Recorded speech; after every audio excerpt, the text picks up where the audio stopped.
In Arabic, the name of Muhammad, Muhammad's got many names, but one of the most important name is Mustafa.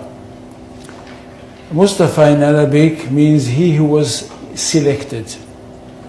And the idea is that since the time of Adam, the first human being, God selected from every generation the best of all the descendants of Adam. So there was some kind of natural selection, one generation after the other. Until at the end, he selected the best of the best of the best of the best.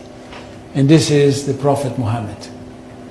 And he chose him to give him his word, the exact word of God, and of course selected him to be the prophet that will bring to humanity the finest of all revelations.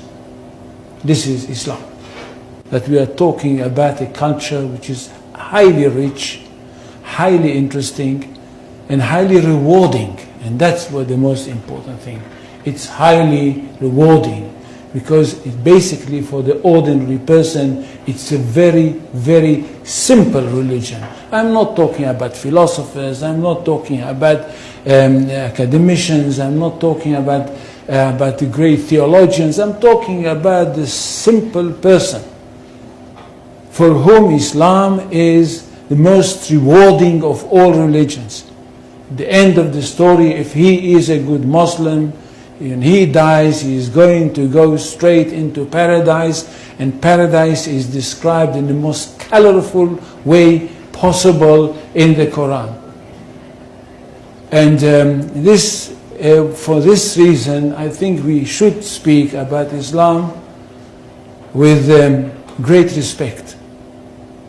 And not just, as I can hear some people say, well, it's Islam, it's nothing. No, it's not. And it's not a simple thing that a person like me and others like me in the academy, in fact, dedicated their life for the studying of this culture.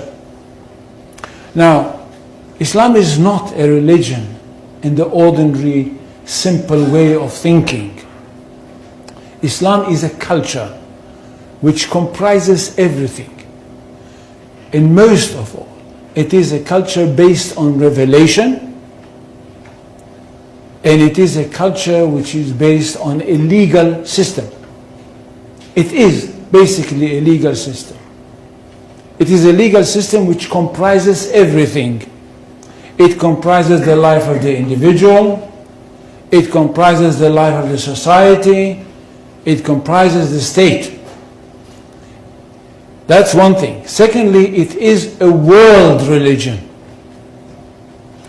It's not like Judaism, which is not a world religion. It is connected with the chosen people and it's only for them. And it's not connected with the territory of the world, it's connected with one small country. Islam is a world religion connected with the world, and it wants to establish world order. For Islam, the whole world is one state. And all the people of the world are those people who live in this one state. Now when Muhammad came with this idea, the words came from God to him. And it says, I don't know how many, do any people know Arabic here? They don't. So I will not quote in Arabic.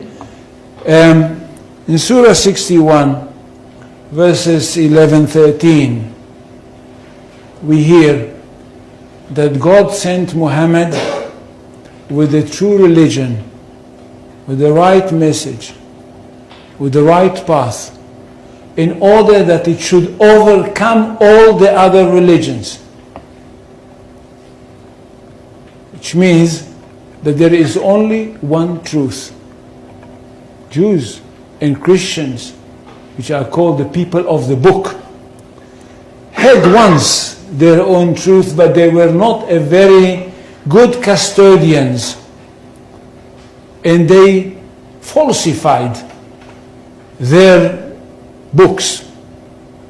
That's why Allah had to send another prophet, a modern prophet, that should bring the last word of God and the only word of God to humanity. This is the Quran. Nothing can be superior to it. And because of that, this religion is regarded to be one that stands on top of everything else. In Arabic, they say, Al-Islam ya'lu wa la yu'la alayhi. Islam is superior, nothing can be superior to it. Which means we are talking about not only the final word of God, not only about the finest word of God, but the truest of all revelations. Now what does the community have to do?